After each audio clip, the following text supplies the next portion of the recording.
சிவாய நம்ம போன வீடியோவில் சிவாலயங்களில் வந்து மாடுகள் இருக்கிறதுக்கான காரணம் வந்து கேட்டிருந்தேன்.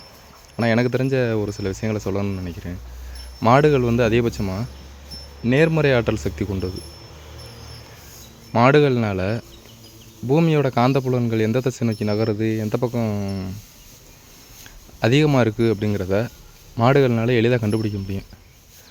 அதுக்கான காரணம் என்னென்னா, மாடுகளுக்கும் 6 அறிவு இருக்குது. பொதுவாகவே 5 அறிவுன்னு சொல்லுவாங்க, ஆனால் அதுக்கு உண்மையிலே 6 அறிவு இருக்குது.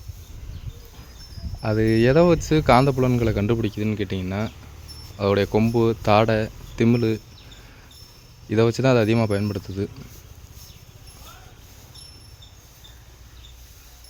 நம்மளுக்கு வந்து முழுக்க முழுக்க எதிர்மறை ஆற்றல் சக்தி மட்டும்தான் இருக்குது.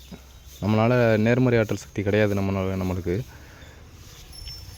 வந்து நேர்மறை ஆற்றல் சக்தி எப்போ கிடைக்கிது அப்படின்னா, நம்ம ஃபுல்லாக குளிச்சிருக்கிறையில் நம்ம உடம்பு எந்தளவுக்கு கூலிங்காக இருக்கோ அந்தளவுக்கு நம்மளுக்கு நேர்மறை ஆற்றல் சக்தி கிடைக்கும்.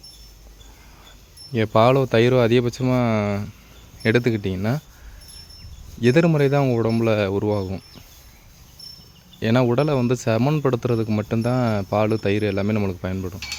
அது அளவுக்கு அதிகமாக போயிடுச்சுன்னா நம்ம உடலுக்கு வந்து தீங்கு விளைவிக்கக்கூடிய தன்மை தான் இருக்குது. அதனால தான்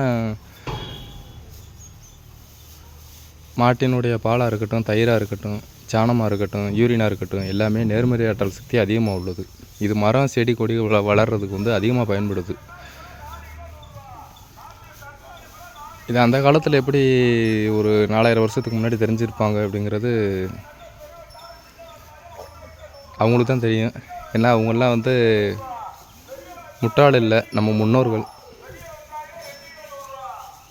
அவங்களுக்கு ஒரு தலை கிடையாது.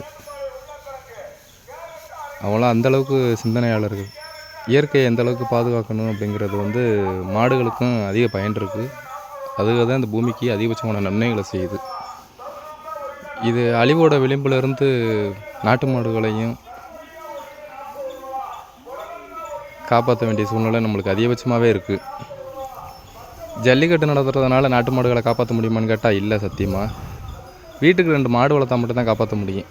ஜல்லிக்கட்டு நடத்துகிறேங்கிற பேரில் கால் உடஞ்சி, கை உடஞ்சி, கொம்பு உடஞ்சி அதிகபட்சமாக கறிக்கடைக்கு தான் போகுது. அதை தவிர்த்துட்டு வீட்டுக்கு வீடு 2 நாட்டு மாடுகளை வளர்த்தோம்னா கண்டிப்பாக நாட்டு மாடு அழிவுலேருந்து நம்மளால் காப்பாற்ற முடியும்.